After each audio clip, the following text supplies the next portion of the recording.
All right, we're going to go ahead and get started. Sorry to jolt you all. Good evening, everyone. It is a Friday in Chula, Vista, and we have a lot of work to do in the next 2 weeks and 4 days to turn out the vote so we can save our country and, yes, take back our state.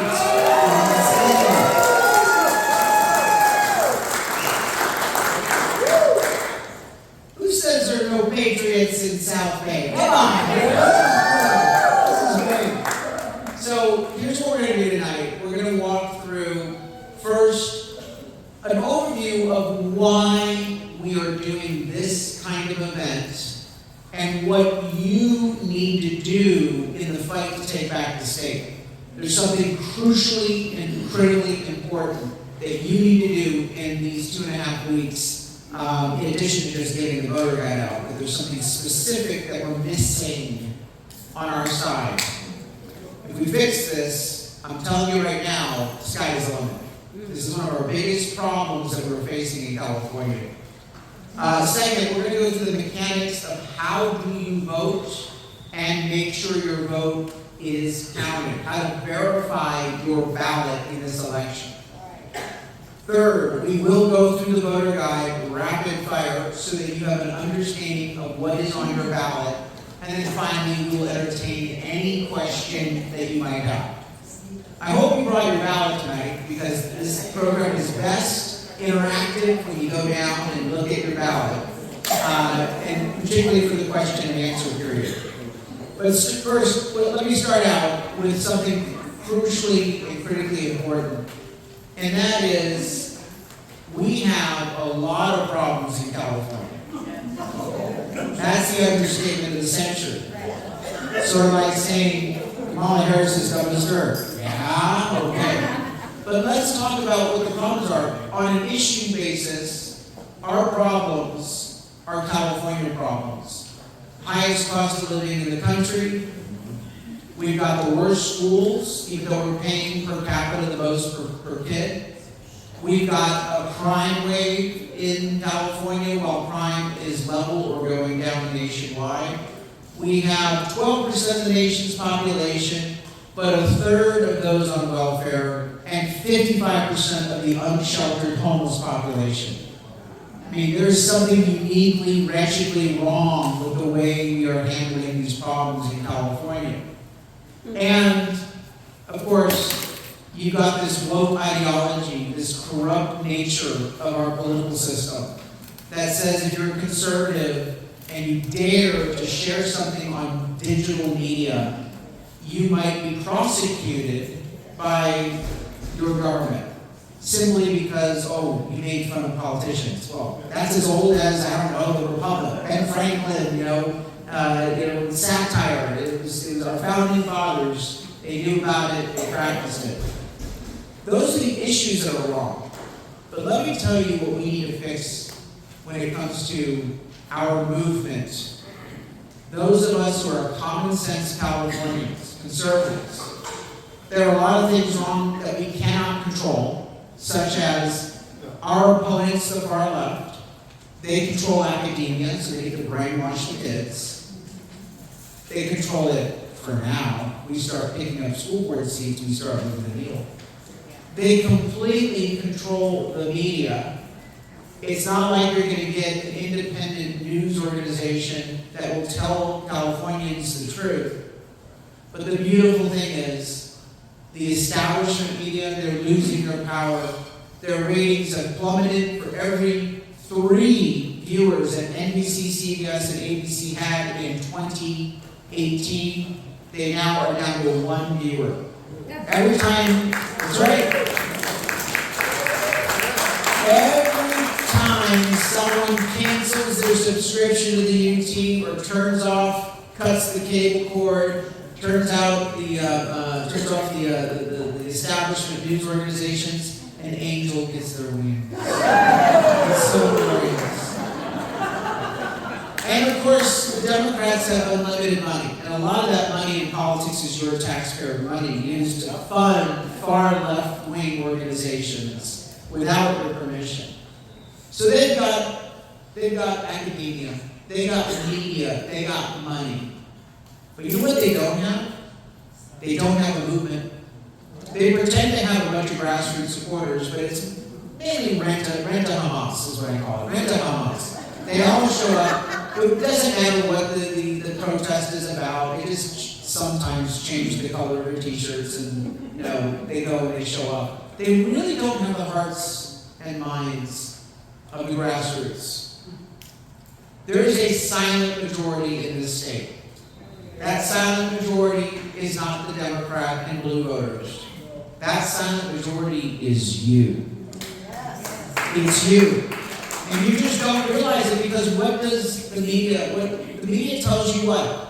You're wrong. You're in the minority. You're an extremist. Your views are out of step and not mainstream. That's what they tell you. And the politicians certainly say that. But you actually represent the supermajority of consensus in this state. It hasn't been that way for a long time, but we've now arrived at the point where even many of your Democrat friends, you take the party label out, they will actually agree with you on the issues. 70% of Californians right now do not want a tax increase of any type. Oh, it's wonderful. In fact, for the first time in 20 years since I started fighting taxes as a reformer, in every election when we go after a tax increase and try to oppose it, the polling shows that, okay, we got the Republicans, they just need to know that it's a tax increase. We're probably going to get 55-60% of the independents, but we got to get more. Oh shit, the Democrats, they are all about the tax increase. I'm only going to get maybe on a good day a third of them. Maybe on a good day. Polling now shows that even Democrats, by a plurality, now oppose tax increases. 70% of independents and 90% of Republicans oppose tax increases, and that's how you get that 70% number. But it's not just on tax increases. 70% of Californians are going to vote yes on Prop 36, make crime illegal again in this election. A plurality of Democrats are voting with us. A supermajority of independents and Republicans are voting yes on 36. Then look at border security. 67% of Californians believe that the border is in a crisis. 64% of Californians think that we need to have a closure of the border when there's too many people coming across. 62% of Californians say that we shouldn't be giving free healthcare, free housing, and generous welfare benefits to illegal immigrants. That is a consensus. Latinos agree with us as well. And yes, 2/3 of Californians believe that our schools are failing us and that we shouldn't be having the extreme, controversial sex ed topics in kindergarten with personal pronouns. And that we should give parents education choice. That if a parent does not like the school that their child is going to, if it's failing that child, that parent should have the money to do homeschooling, private school, public school, charter school, whatever they want for their child. They should have education choice. We're talking 2/3 and above support for your ideas, your hopes, your dreams. We are the new majority in California, and the demographics that are shifting the fastest, right here in South Bay, the Latino voter is opening up their eyes, and they know that they've been screwed by the Democrat supermajority, and they want change. They want people to actually perform in government, and they're willing to consider alternatives. So that's the good news. Even better, the latest PPIC poll shows 65% of Californians believe our state, this is as of 3 weeks ago, the latest poll, 65% of Californians say the state is on the wrong track, including a plurality of Democrats. That's like a parent saying, my baby ugly, okay? That's gotta be painful for them. That's gotta be painful for those Democrats to admit, yeah. The folks that I've been supporting and putting into office, they've betrayed me and they've left me in a bad spot. We need change. But here's our problem. here's our big problem. Even though the voters agree with us that there is a consensus, we're not able to translate that into wins at the ballot box for two reasons. Number one, we don't have a two-party system in the state of California. We have a uniparty. You got the Democrats that have awful ideas, corruption, and then you got the incumbent Republicans with rare exception, and I don't want to paint with a broad brush, but this is basically the case. The only thing that incumbent Republicans know how to do is surrender. They don't fight, they don't stand on principle, they don't organize us. That's the first problem. That first problem, though, has led to a second problem. A malignancy, a cancer on our movement. And that is, it's taken your hope away. It's made you feel like there is no choice other than to pack up and move, that you can't stay and fight, because no one's fighting. I want to fight, but where do I begin? Shame on the Republican Party of California for not taking your desire to fight and exercising it at the ballot box and giving you the tools to fight. Shame on you. You're ready to fight. You want to fight. The voters are willing to hear an alternative, and they refuse to organize even the damn lemonade stand on the corner. And so, what do we do? Well, my message to you here tonight: stop waiting for someone to come and save you and get ready to save yourself. No one is galloping in to save us. We collectively will work together to save our state. If you're willing to do that, this is possible. The whole mission of Reform California is to do that which the professional political class refuse to do. Number one, we believe that new majority needs to have an opportunity to vote their ideas into action. The way we do that is we put stuff on the ballot like Prop 36, the Taxpayer Protection Initiative, the California Voter ID Initiative. We put good things on the ballot, we go directly to the ballot box. And second, we recruit principled candidates who are willing to fight rather than surrender. And if that means we challenge Republican incumbents who failed us, so be it. My message to them is, if you're not going to fight, get the hell out of the way. We're occupying a safe seat, we need it. We need it. That's my job. Your job is to take whatever instrument you're willing to play. I liken this to a symphony. We actually have a member of the symphony right up here in the front row. I don't play an instrument. My job as a conductor is just to make sure that we follow the sheet music, okay? You pick the instrument that you're most comfortable with. If that means you're willing to walk door to door and canvass with a door hanger, please do it. If that means you're willing to write number 10 envelopes as a volunteer, heck, we got trays waiting. We are not going to meet our last deadline for the late voters unless we get some volunteers this weekend to do handwritten envelopes. If you can make phone calls, we have an app for that. It automatically dials and you just sit there listening to music until someone says, hello, and then you just start talking. Or do it more informally. Take the voter guide and share it with your friends, family, and neighbors. And there's a real easy way I'm going to teach you on how to do it without losing friends, family, and neighbors.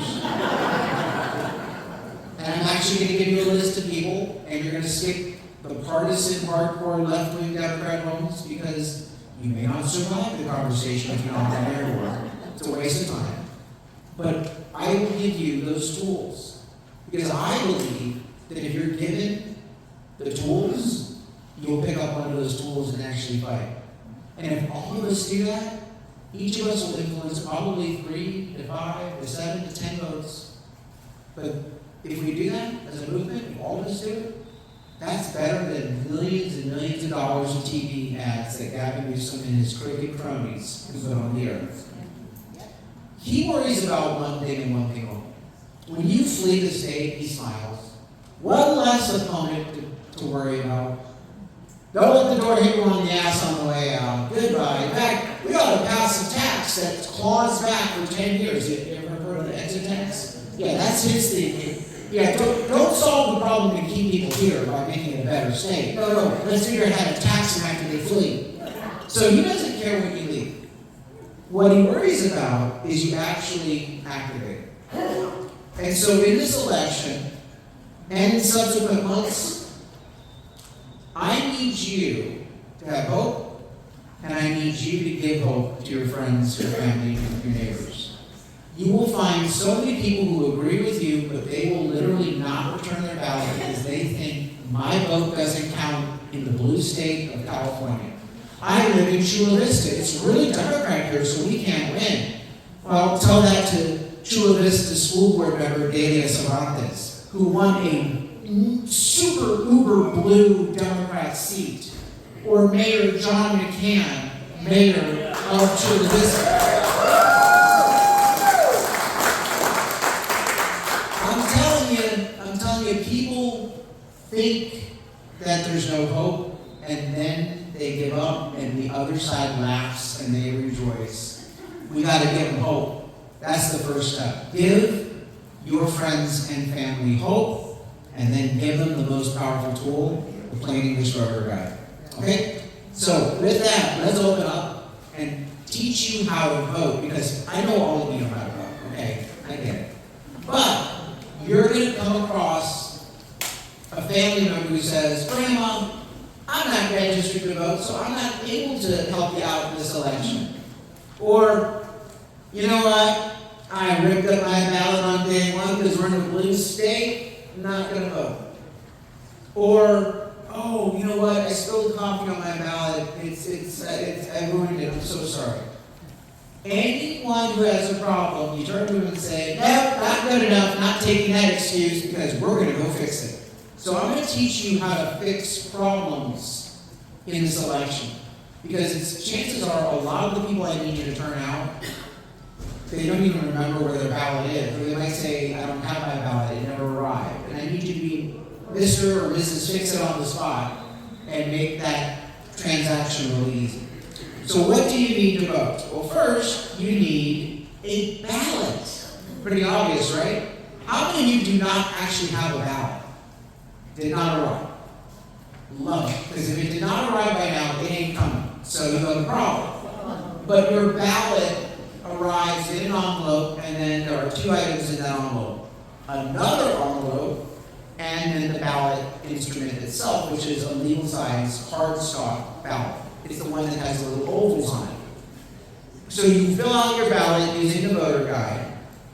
It's okay to use any color pen, but the best color pen is black or blue. Don't worry about it bleeding over to the other side. It is designed so that a bleed does not contaminate the oval on the other side. They've all been audited, so don't worry about a marker that goes through the other paper.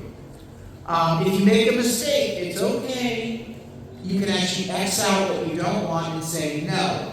And then fill in the oval again for the second bubble and then say yes. Now, your ballot will not go through the machine. It will be rejected. But then what they do is they take your ballot, they look at the race that was rejected. Two people have to eyeball it and agree that this is what this voter wanted, and then they manually key that in. So you don't have to worry about making a mistake. You can always fix it. You can always go get a new ballot if you would like. We'll talk about that in a moment. But once you are done with your vote, you're satisfied. Then you take this envelope. It is the envelope that is yellow on one side, and on the other side it has some boxes for signatures. So you put your ballot in the envelope and you seal it. You then sign and date the red box. See the red box? That's for you, the voters. Sign and date. You will be surprised how many people forget to do this. You might say, well, Carl, I don't remember what my signature was like 20 years ago when I registered to vote. Don't worry, they really don't check your signature. So, I know, we're talking about DMV standards in California for voting. No, do your best, because there's a way to verify that your signature actually was counted. So don't freak out about it. Sign it to the best of your ability and date it. And then you can return your ballot. And you might say, well, what's this other box? Top right corner, there's another box that says signed and print name. No. If you return your old ballot, you leave that box blank. If you sign that box, it's okay. It doesn't disqualify you, okay? You harvested your own ballot, shame on you. This box is for harvesting. So if you have a friend who says, I can't make it to the library or to vote, can you return it for me? You have them sign the red box and date it, then you sign that top right box as the harvester. We'll talk more about harvesting ballots in just a moment, but this is your ballot and what you have to do to make your vote count. Where's Gloria? Gloria, thank you so much for the talk today. Okay, so that is your ballot. Secondly, you need a book. You don't need the state of California book because it's absolutely worthless. It's a bunch of propaganda. You do, however, need this book. It is the one that is actually printed in blue cover. This is the San Diego County local ballot guide. Now, if you would like to look at ballot measures and candidate statements, it's in there for your area, but not very exciting. What most is important about this book is smack dab in the middle. It gives you a list of locations for ballot drop box or staffed polling centers. These are crucial that you know where these are. You and anyone in San Diego County, no matter where you live, can vote at any of these locations. So on election night, you're on the phone with your daughter. You say, hey, you voted for the big guy, right? You know, Donald Trump? Ain't very great again? Oh, you know what? I left my ballot at home. I'm not going to get back down to Chula Vista until way after. Doesn't matter. Where are you right now? Okay, you're in Encinitas? All right, pull off the 5 freeway. Okay, and don't worry, it's a traffic jam anyway. You're not missing out on anything. So go over there to Encinitas, and here's the location. She can walk in without anything and say, I'd like to vote. Here's my address. And they will give her a ballot for Chula Vista right then and there. Okay? So these are important things because people will always say, I don't know what to do, I don't know what to do. Go to one of these locations, particularly when they're staffed, and you can do anything, including register to vote, all the way up to 8 p.m. on election night. We no longer have a deadline for registering to vote. You find your grandson who says, oh, I'm home from college, but I'm not registered anymore in California. I registered in Utah, but I'm not voting there. That's okay. We're going to go get you registered right now. Go to a staffed location. You can mail in your ballot. In fact, I encourage you to mail in your ballot in the first 2 weeks of the election, but not thereafter. So my deadline for you to put it in the mail is this coming Monday. Okay? We can take your ballot tonight in our harvest box, and it will be turned in tomorrow at the Registrar of Voters office. And we'll tell you how you can track it in a moment. But you can absolutely trust the Postal Service. I prefer you do it in the first week, but it's okay to risk it by going in the second week. But Monday is the deadline. After Monday, I would prefer and recommend you that you use a drop box.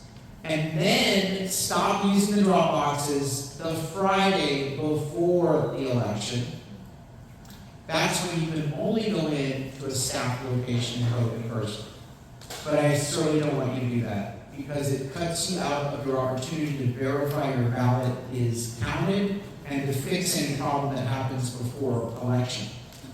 So that's why I recommend everyone bank the vote in the first 2 weeks. President Trump agrees with me on this. He changed his entire point of view on it when we walked him through all the intricacies of how the other side is scamming the election. He agrees. Vote early. It's okay to vote by mail if you're voting early, but track your ballot. If you're going to vote, you got to track your ballot. And the only way to track your ballot is to vote early. You cannot track your ballot and do anything to fix it if you decide to vote anytime after Friday at 8 a.m., the Friday before the election. That's how crucial this is. So, the fixing of the ballot. You vote tonight, you give it to us, we turn it in tomorrow, or you put it in the mailbox today, tomorrow, or you put it into a drop box today or tomorrow. If by Wednesday next week it does not show counted, then you have a problem. So what will happen? You go to the website, tracking your ballot. It's actually trackmyballot.org.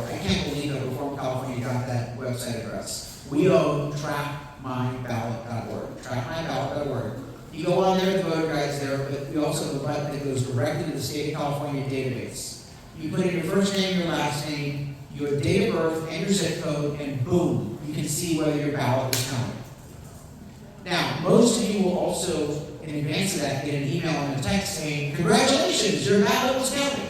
But if you're not on our list, you must go to that website and manually look each day. The reason why I want you to give them 4 days, 5 days, is it gives them time to receive it and process it. We're seeing that things are getting received within 24 to 48 hours tops. And it's getting processed immediately that day.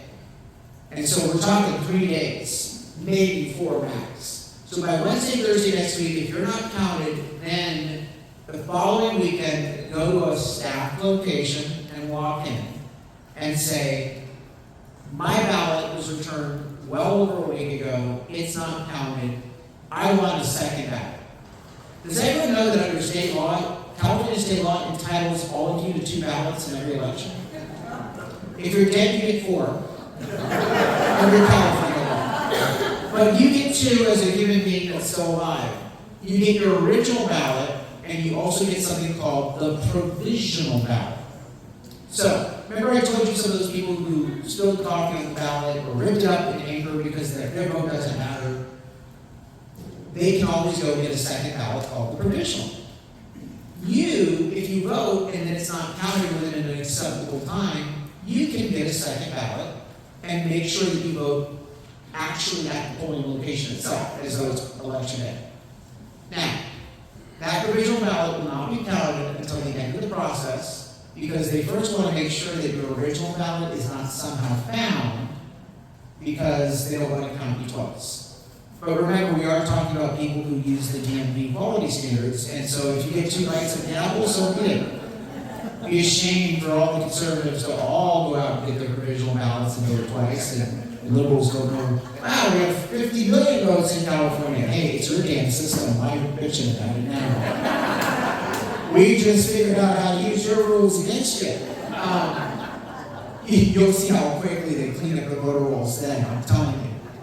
So you do not have to worry. As long as you vote early, you can go to bed on election night knowing that my ballot was counted. Now, why would your ballot not be counted? Well, they could lose it, or your signature is rejected.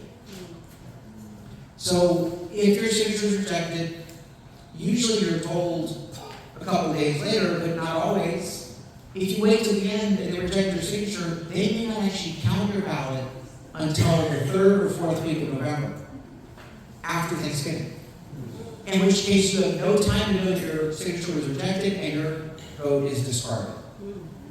Do you know that on election morning, the day after the election, Wednesday, do you know that we're going to have 10 to 12 million uncounted ballots in the state of California? Banana republics count their votes on the same day. Not California, no. We're going to have 12 million ballots uncounted. More than all the uncounted ballots in the United States, in the other 49 states.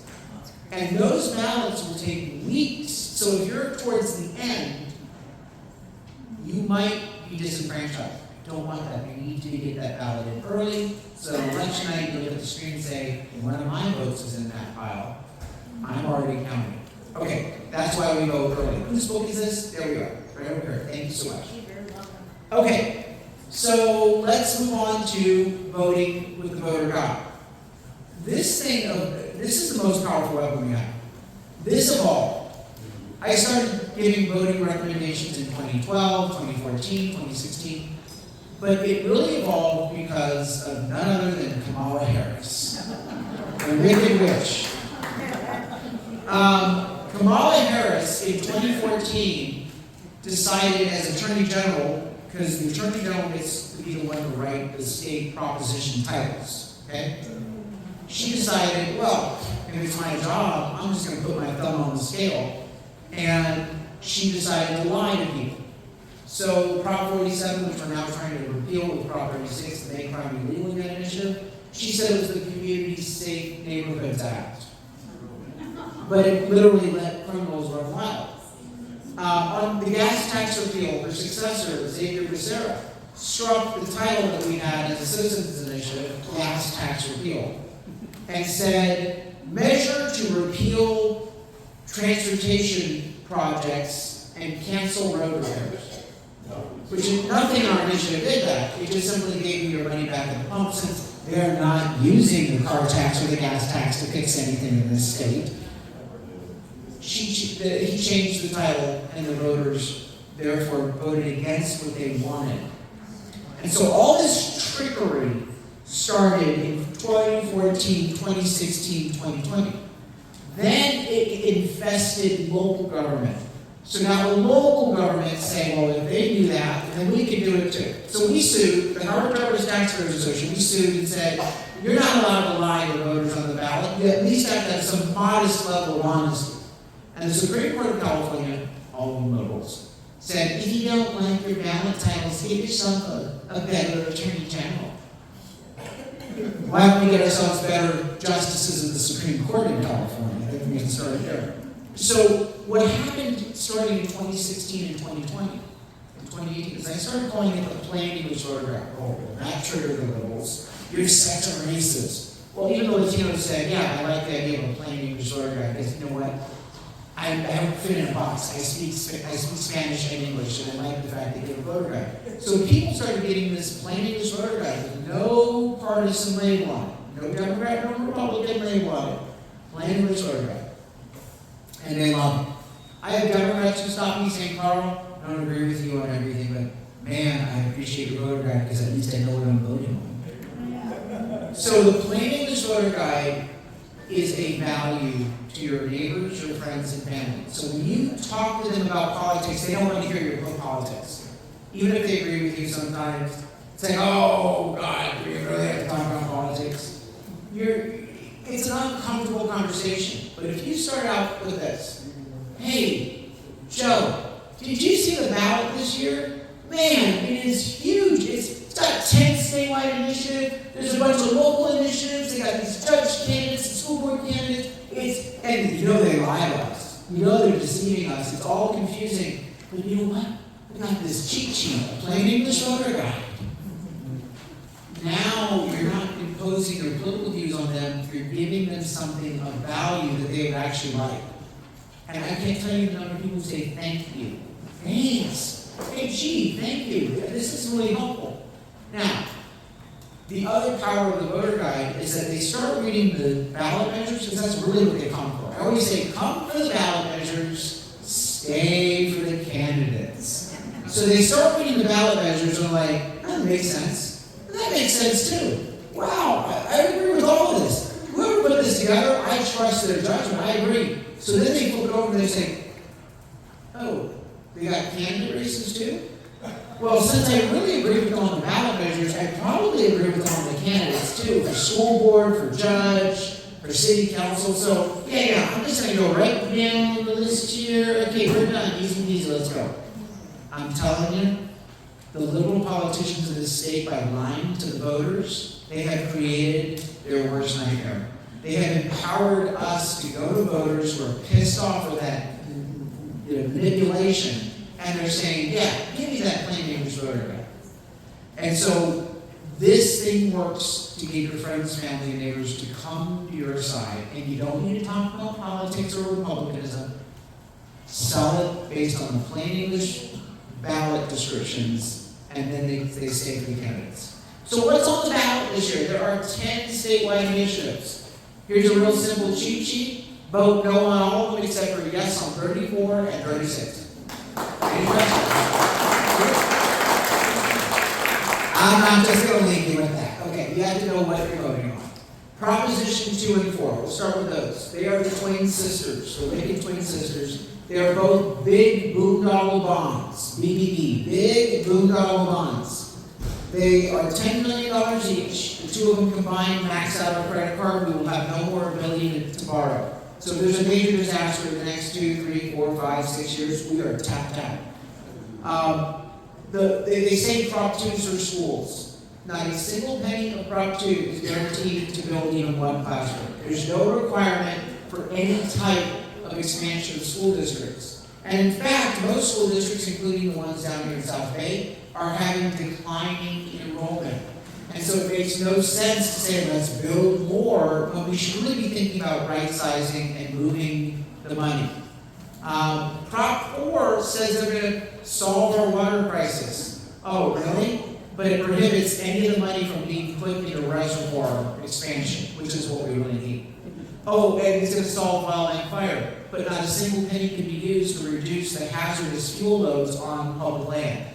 Where's the money going to? Climate change. Oh, yes, and grants to economically disadvantaged minority communities. In other words, let's fund the left with some feel-good projects. It has nothing to do with water, nothing to do with fire. That's why we say no. So 2 and 4 are boondoggle bonds, no. Proposition 5 is so deceptive. Well, wait, Prop 3. Prop 3 doesn't even need to be on the ballot. You remember the Daylight Savings Initiative from a few years ago? I still have people saying, Carl, we voted to get rid of Daylight Savings. Why do I still have to change my clock? Because the politicians put a phony, baloney initiative on the ballot that said, what do you think? It's like, it's like, Family Feud. It's a survey of your neighbors, top 10 answers on the board. It had no effect whatsoever. Prop 3 is settled law. It's nothing but the Democrats' attempt to kind of draw so their base out and try to paint people as homophobes. No. Vote yes, vote no, skip it, it doesn't matter what you do. Prop 5 is tied for Prop 6 as the most deceptively worded out. And there's a lot of competition. Prop 5 says that it's an initiative on infrastructure and affordable housing. Not a single word in Prop 5 has anything to do with infrastructure or affordable housing. Nothing about Prop 5 does anything to build anything. Prop 5 actually guts a provision of Prop 13 from 1978 by lowering the threshold for approving property tax increases in your local community. 2/3 vote is current. Prop 5 would make it easier by lowering it to 55%. Now, tied for the worst title on the ballot is Prop 6. Prop 6, they say, ends slavery in California. The only slaves left in California are taxpayers, okay? What does Prop 6 actually do? Prop 6 says to the prison wardens that unlike all the other states in the union, the prison warden will no longer be allowed to demand or instruct prisoners to do work details to earn their own keep. They're not going to be able to tell them to clean the toilet, make their bed, do the laundry, sweep the floor, or even serve the food. No. Prop 6 says if any of that's to be done, the prisoners are allowed to form a union. No, I'm not joking. It says it in there. They can form a union. And then they can bargain for salary hikes. And they can file unfair labor complaints against the warden. You are lucky to get your 3 spare meals a day in a cop, damn it. So no nonsense. Okay, then the numbers jump mysteriously up to 32. You're not missing anything. It just jumps to 32. So Prop 32 and 33 are both inflation spikers. Prop 32 is a minimum wage increase. Prop 33 is rent control. They might say, well, the kids need a pay increase. No, the kids will end up losing jobs. They're going to automate those jobs, and you can kiss goodbye to the $5 footlong. It's no longer sold in California because all those prices have gone up. It's a major inflation spike. Rent control, there ain't no free lunch. Rent control is implemented in 2 cities right now in California the most. San Francisco and Los Angeles. And how's their rent price going? What it does is it chokes investment, which means you have less supply. But more importantly, it takes certain provisions out of what a landlord can do right now. 98% of landlords are mom and pop. They own 1 or 2 units tops. What this means is that not only will they not be able to keep pace with rising costs, but they will increase rent every year even when it's not justified. Even for good renters, the rent will go up by the maximum allowable. Because if you miss a year, you missed out on that 5, 6, 7%. On top of that, it prevents the landlord from evicting bad tenants that are not paying rent. The guy that runs the meth lab down the hall and leers at your daughter? Yeah. the landlord has less ability now to kick them out. So this hurts good tenants while protecting bad tenants. And it will lead to an increase in rent. No on 33. 34 is a rare good one. Prop 34 closes a loophole that allows left-wing political organizations to get government contracts and grants, skim off the top of those tax dollars, and put those dollars into politics. Vote no on 34. 35 says it's going to guarantee. Yes, on 34, sorry. You know, I'm vacation to vote no on everything else. Usually shit. 34. So 35 says guarantees funding for Medi-Cal healthcare services. Sounds pretty good, right? Everyone loves healthcare, and Medi-Cal is a good program. No. It is a health insurance tax. Not a word in the description says the word tax. So vote no on 35. 36, I'm going to get to that question in just a moment. I know exactly what your question is. And you'll be appalled by the answer. Prop 36 is a good one. Make crime illegal again. We got to give police and prosecutors back their tools to arrest the prisoners. Now, are you going to ask me why does the California Republican Party urge a yes vote on Prop 2? Yeah, that's what I'm like this. So there's a Republican Party California voter guide that says, vote yes on Prop 2. You might ask, why? The Republican Party of California got a major donation from one of the groups that supports Prop 2 that's going to benefit financially from it. And so they went ahead and said, vote yes. Appalling. The Republican Party of California in March got a similar donation to go neutral on Newsom's boondoggle bond for homeless hovels, the drug dens that they want to build in every neighborhood. And what the Republican Party didn't tell you about Prop 2, which was most galling, is that it wasn't just a boondoggle bond. Prop 2's real reason why the Democrats passed it is they strip you of a constitutional right to vote down Section 8 housing projects in your neighborhood if you don't think that it's appropriate and has the right safeguards. You now have no ability to go before City Council and say, this isn't going to become a drug den if you put this in the middle of our neighborhood. You know, Newsom is saying, everyone needs to have a homeless shelter in their neighborhood. And that's what he's saying. He's suing cities if they refuse to put these drug dens in neighborhoods. And now we've lost our ability to vote it down. Thanks, Republican Party of California, for selling this out. Look, there's going to be some changes in the state party very soon. But until then, don't assume that their recommendation is legitimate. There's a lot of money being traded there. Same thing on the San Diego Republican Party website. They took down their opposition to tax increases off their website. The local tax measures were taken off, and the government unions went to them and said, we'll give you some money if you commit not to put it on your voter guide either. Insane. You sell your soul to the devil, no, it's not worth it. Nobody will ever trust you or believe in you again. You've lost something more precious than whatever you gained temporarily. So those are the statewide initiatives. The local initiatives on your sheet, I'm not going to go through them, but we have 35 local tax hikes throughout San Diego County.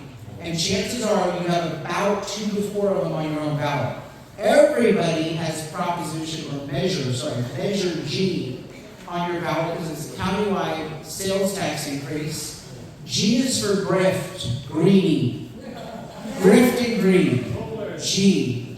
And then where is the Chula Vista measure? Can someone remind me? Chula is P, but no on P is the sales tax increase as well.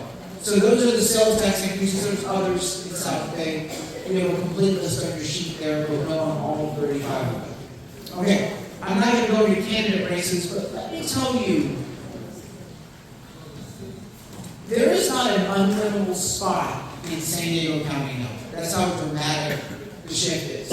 And the reason why South Bay is so much of an opportunity for us to move the needle and get some common sense people elected is Latino voters are leading the Democrat Party in droves. They may still be registered as Democrats, but they are willing to vote for common sense. And this is a glorious and wonderful thing. Very good. And so my frustration is that there's not enough good candidates that were filed. So unfortunately, there are several races, like the 2 city council races in Chula Vista, where I have to pull out my old, "You are doomed." And I don't like saying that, I really don't. But what it means is, I'm never going to tell you, "Oh, here, vote for the lesser of 2 evils." Because then your expectation is that, "Oh, this is a good guy," right? No, they're a left-wing lunatic. So you know what? Don't even humor them with your vote.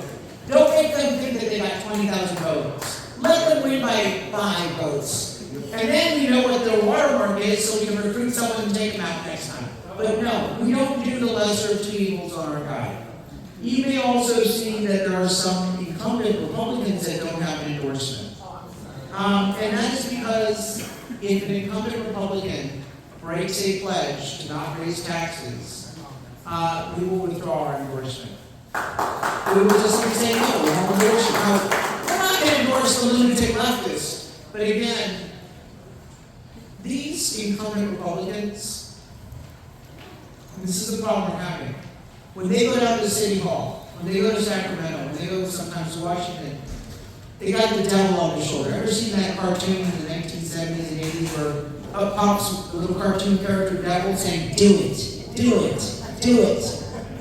Well, then the little angel pops up and says, "No, that's not good." The problem is they don't have an angel on the shoulder. Okay? We've got to rebuild the grassroots and hold them accountable. And so the angel on the shoulder right now is our voter guide every 2 years, where we say, if you do that, you're going to lose the endorsement. I had a Republican call me. There's an all-Republican city council. I won't tell you which one. Alcohol. And all 5 of these Republicans voted for a tax increase. And it's the second time they did it. They did it in 2022 and they did it again in 2024. So one of the Republicans, I won't tell you who, Mayor Bill Walls, he's running against Sarah Jacobs under. So in 2022, he was really rotten. He voted for the tax increase. So we spanked him. The voters said no. 60% rejected his tax increase. So in 2023, in November, he called me sheepishly. "Carl, yes, Bill, I'm running for Congress, and I know you're upset with me for the ballot measure last year raising taxes, but I'm running against a guy who's really bad and can't win the seat. But I really don't want to spend money in the primary. If I get your endorsement, and you support me with the Republican Party, we can put this to bed. Save money, and then I can go up against Sarah Jacobs." I said, "Well, let's talk about that tax increase. You did wrong. Well, you pledged that you're not going to do it again. Did you learn your damn lesson?" Because look, I say there are saints, sinners, and then saintliness. Don't write someone off if they can learn a lesson. It's life, you know? No one's perfect. He said, "I commit no tax increase, I promise." Okay, Bill, you got my endorsement. He won his March primary. In April, he introduced a tax increase and put it on the ballot. So we withdrew the endorsement. One of his colleagues on the city council called me in July saying, "Carl, a Democrat just filed against me. If you don't endorse me, you might get a Democrat in the seat. I already do have a Democrat, it's you. You voted for a tax increase." So no, we're not a cheap date. No, we're not a cheap date. You break a basic principle, don't count on us to just simply grin and bear it. The other side doesn't grin and bear it. It's about damn time we stop grinning and bearing it. So we're not going to do it. So again, that covers some of the anomalies. The "you are doomed" means skip it. No endorsement means skip it. And there are some Republicans that might say, "Well, why aren't we backing them?" It is only because we are trying to send a message in this election: no more bad behavior going forward. We do that a couple times, it's going to be perfectly fine going forward. We're going to get some good principled people. And the ones that are mushy, they'll stiffen up, okay? One thing these politicians know how to do, not create a parade. That's you. You create the parade. The movement creates a parade. They know how to get to the head of the parade and claim credit. And it's okay, you can take credit as long as you stay in line. So with that, questions, comments, any issues? Yes, ma'am, go ahead. When you were talking about mailing your ballots in, So people can hear it back. Go ahead and answer. It's okay. Everyone back needs to benefit from your wonderful question. So when you talked about mailing your ballot in and it getting there, Yes. do they count it right then and there too? Yes. Really? Yes, but they don't know the result. It all goes into the scan machine, and under the law, no one is allowed to look at the numbers. The computer does not allow them to look at the numbers. All they know is that the ballot was counted. The computer just sits there and blinks. But they cannot know the numbers until 8:05 p.m. when the system then opens up numbers publicly. You see it at the same time the election officials see it.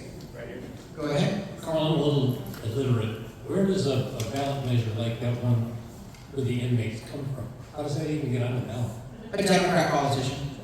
Yeah. It's the vortex of death. That's where it comes out. These politicians go out there and they say, ooh, we're going to tell people we're going to ban slavery, but in fact what they're doing is they're advancing a very radical agenda. These people think the criminals are the ones that have been victimized. That's what this is all about. It's about that wretched, wrong philosophy. Yes, sir? The Padres Act. Yeah, thanks, Carl, for coming out here. Appreciate your time. Since we're doomed here in the city of Chula Vista, how do you actually mark the ballot? You just cross it out, leave it blank? No, you just skip it. Skip it? Yes, skip it. It will not invalidate any of the vote. You can vote for one person on the ballot. You can vote for half of them or all of them. Nothing is changed on your ballot if you choose to skip a race. But remember, you may be doomed in 2 city council races, but you've got great school board candidates, and you've got that Measure P you got to go down, and Measure G. All of these things are key for you to continue to vote. And then, what you should do is sign up for the, are you a Republican, sir? You're an independent, but you know what? You're more than welcome to come to any Republican events, show up there and say, you know what, I really like you guys to recruit someone I can actually vote for next time. And I'll help you. I'm not going to register as a Republican, but I'll help you. So you're more than welcome to come to any of those events and you get your friends to show up. People think, oh, I'm not a politician, I'm not an expert to run for office. Believe me, you are infinitely more qualified than the idiot asshats that are on there right now. If you are honest, you are infinitely more qualified. That's all we want, are people who are willing to go with their gut. And then it's on us to train you and guide you and mentor you. Most of the candidates that we recruit, they always have the same reaction. Who, me? Should I run for office? Those are the best people to run for office because they're not in it for anything else but to do what's right. And I need those people to run. Yes, go ahead, ma'am. How about for those people who go to the poll center? What is the turnaround time before their vote gets counted? Oh, you're screwed if you go to the poll center on election day. Your vote will probably be the last. Because what they do, and this is always awful, you walk in there and what do they say to you? Oh, you got a mail-in ballot, great. Put it in the envelope, sign it, put it in this box. You've just converted your ballot to a provisional ballot. All of the ballots that are that are dropped off as mail signed ballots are not treated as absentees. They are set aside and they are counted last. Because what they need to do is first count the day of votes manually. They do that all the way till like 2 o'clock in the morning. And then what they do is they go to the mail received on Friday, Saturday, Sunday, Monday, Tuesday, Wednesday before they even touch the drop box locations on polling center. So what do you need to do? Vote early, my dear. Vote early. What's that? So you need to get a ballot, right? Okay, so this is wonderful. So here we are. This is show and tell time. So she says all she got was the book. She didn't get a ballot. No ballot, no yellow. What do we tell her to do today? Where does she go? Open up that book and go to a staffed polling center. You can't go to a drop box. You can talk to a drop box, but it won't give you a ballot. But what you need to do is go to a staffed polling center, and the polling centers have hours in your book. show up and say, I did not get my ballot. What does she ask for? I want my provisional ballot. And they will give you a new ballot and you cast it right then and there, okay? Just real quick housekeeping, I'm watching hands and I'm going in the order they went up, so don't think we're skipping over you, all right? You might want to mention. So, Mr. Carl, I just want to say this is such a privilege to be able to talk to you. I've been such a fan of you ever since 2016, when you put Don Lemon, when he had his interview with the sheriff, David Clark, in his place, and I called into your. You know, I call him Lemon, Don Lemon. Yeah, right? People complain about that. I thought it was a great name. No, you were 100% correct. But I'm a moderate conservative now because of you. I trust in everything you say, and just thank you. Thank you so much. Thank you so much, because I'm Latino, I'm Mexican American, and you've made me really appreciate how privileged I am to be a conservative. And thank you so much for what you're doing. Thank you very much. Thank you very much. Okay. We're not leaving, we're speaking now, and we are definitely going in the right direction. Thank you. The question I had is if the voter guide is available in Spanish. It is the California Latino Voter Alliance. Steve Esparza is running that. This is the first year that we are offering the Plain English Voter Guide in Spanish. What's beautiful about it is our research shows that the Latinos, they all speak English, but they like the idea of also having a Spanish version because they can look at both. It's a sign of respect.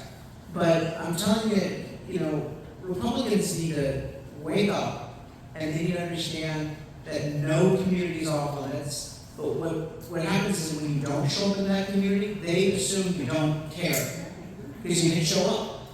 And we need to see more Republicans showing up and saying, we're not here to ask you for anything. We want to hear what your issues are, and we'd like to invite you to help all of us fix those issues.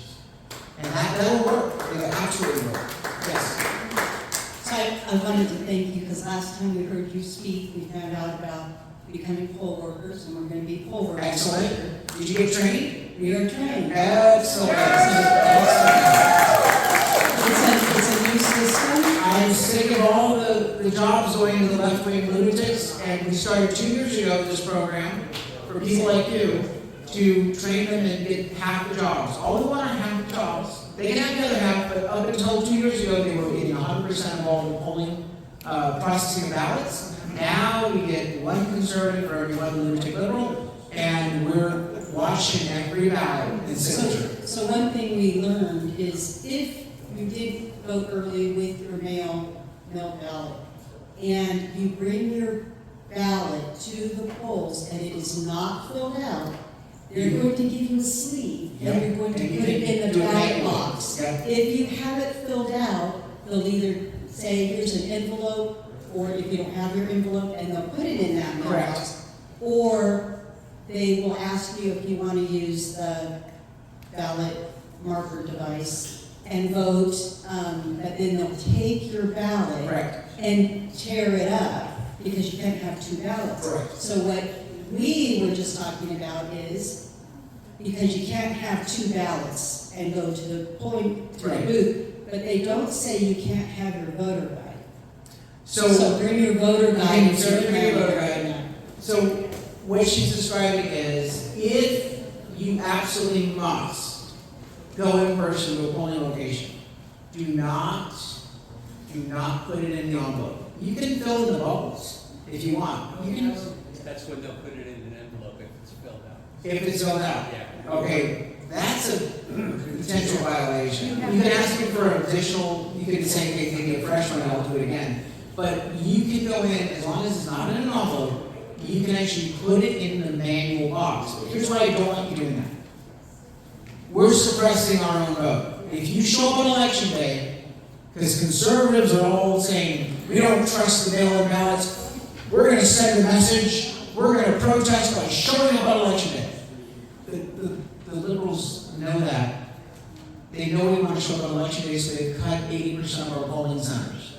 So the old neighborhood garage you used to go to, the church you used to go to, that's gone. You go to these mega centers now, and on election day, all these conservatives are standing in line. And what I'm trying to do on election day is drag the last minute, low propensity conservatives to the polls. I worry about that single mom with 200 kids in the backseat of the car pulling into that polling center at 7 o'clock at night, seeing a long line saying, oh, that's it, I'm out of here. And she goes home, that would have been a vote for our side. We just lost it. So please don't suppress our vote. If you must go and vote in person the weekend before the election, do it the Friday, the Saturday, the Sunday, or the Monday. I want to see none of you there on Tuesday. Unless you're dragging your grandson in by the hand or the hair to go vote. You can drag someone in, but please don't be in line voting that day. Two more questions. More questions and Two more one-on-one. questions. What's that back there? Oh, we Francine, what's that? I'm gonna come back. Dora Hanners, we're going to talk about volunteers. I'll be right back.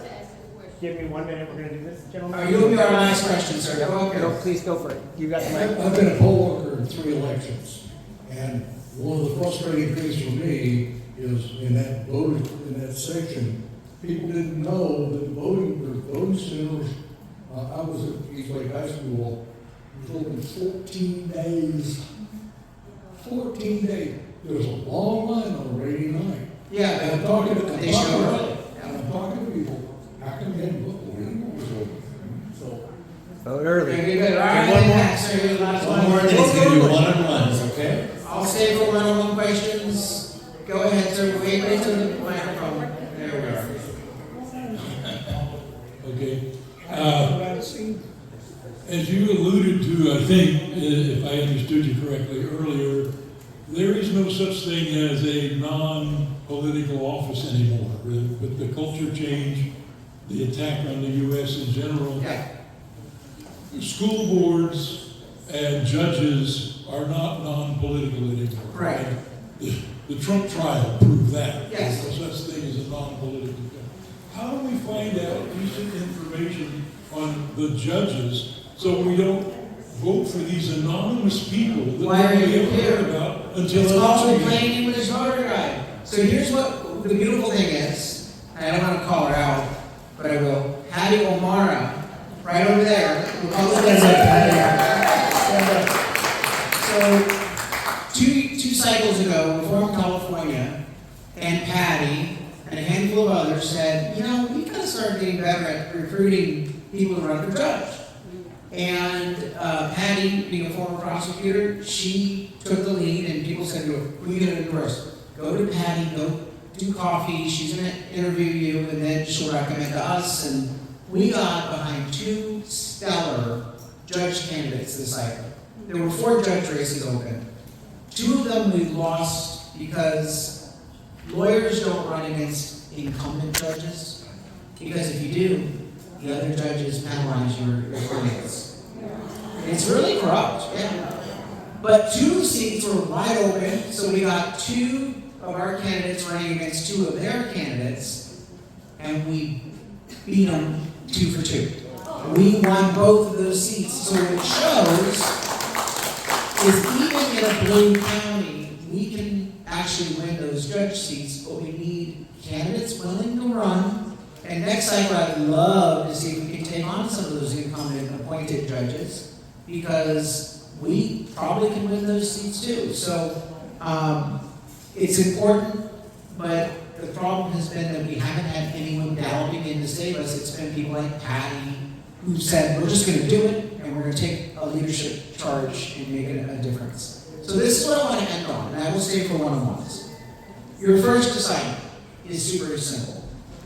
Share this with everyone. Email them the web address, SanDiegoElectionGuide.org. If you have friends, family in other part of the state, send them to ElectionGuideCalifornia.org, because we have voter guides everywhere in the state. This weekend, we have 3 events tomorrow in Riverside. Thank you. 3 events in Riverside. I was in Orange County 2 nights ago. So we are going everywhere in the target areas in California. events like this, but share those far and wide, because when you share it, it will impact those people's votes. Secondly, if you can sign up to be a more structured volunteer, Trinity has a sign-up list. We'll give you door hangers so that you can go door to door. We'll give you a list, but we need you to volunteer. You don't have to do everything, but if you're on our volunteer list, you get one email a week from Trinity that says, here are the opportunities. You can skip 5 weeks in a row and just do one out of every 6 weeks or 7 weeks, whatever you can do, but get engaged as a volunteer. And third, we are absolutely running on fumes. Every morning, I get a report of what we raised the day before, for what can we send out in mail, text, how many college kids can we schedule shifts for door to door, what ads can we run. So if you can't make a contribution tonight, we desperately need funding for the Reform California Voter Guide Fund. We have envelopes, ship them wherever you can, go online as well, if you can. Our average contribution is $67 a year, but it comes in the form of $5 a month or $20 a quarter. So you don't have to give a lot, just try to give something to help us power this campaign in the remaining 2.5 weeks. The dark money that's up against us is intense. We're now spending $500,000 against the local tax increases in San Diego County. My good friend Jim Desmond, County Supervisor, is spending an additional $125,000. So we have $625,000. You know what they're spending? $2 million at the last count. And you know what? We're going to beat probably 70 to 80% of those tax increases. We're going to absolutely rout them in this election, but we can only do that with your help. So please do that. Thank you for coming tonight. Let's win this election. Thank you.